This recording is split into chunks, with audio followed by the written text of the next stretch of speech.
Hello guys, welcome to the learning world of robotics with Robonence. Today we are making a simple bell. For the bell, first we require is one buzzer. Buzzer is a device whenever electricity passes through it, it creates sound. This buzzer is having two wires. This red wire will be the positive and this black wire will be the negative. Since we are making a horn which will, when we press a button, it will start honking, and when we again press the button, it will stop. So for this, again we require one on off button. Next thing is to connect all the things, we are using a crocodile connectors.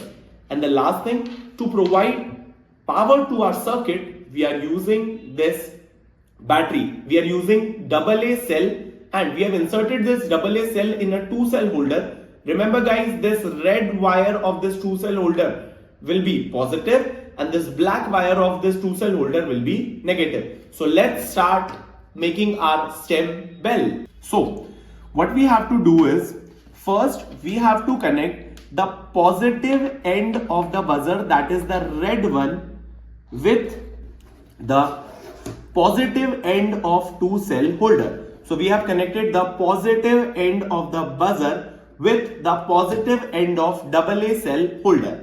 Now we will connect the negative end of the AA cell holder with one end of the button. So again, let's revise the circuit. The positive end of buzzer will get connected with the help of a crocodile plug to the positive end of 2-cell holder. Now the negative end of the 2-cell holder will get connected to one end of the button. Now the other end of the button, this will get connected to the negative end of the buzzer. Now as you can see, whenever I'll push this button, this buzzer starts creating sound, and whenever I want to stop, I just have to. So guys, I hope you have enjoyed your stem bell, and you can connect with us for more interesting projects like this. We are available on YouTube as Robonence.Innovate. We are also available on Instagram as Robonence Innovate. So do subscribe us, do like us, and keep learning with us. Thank you.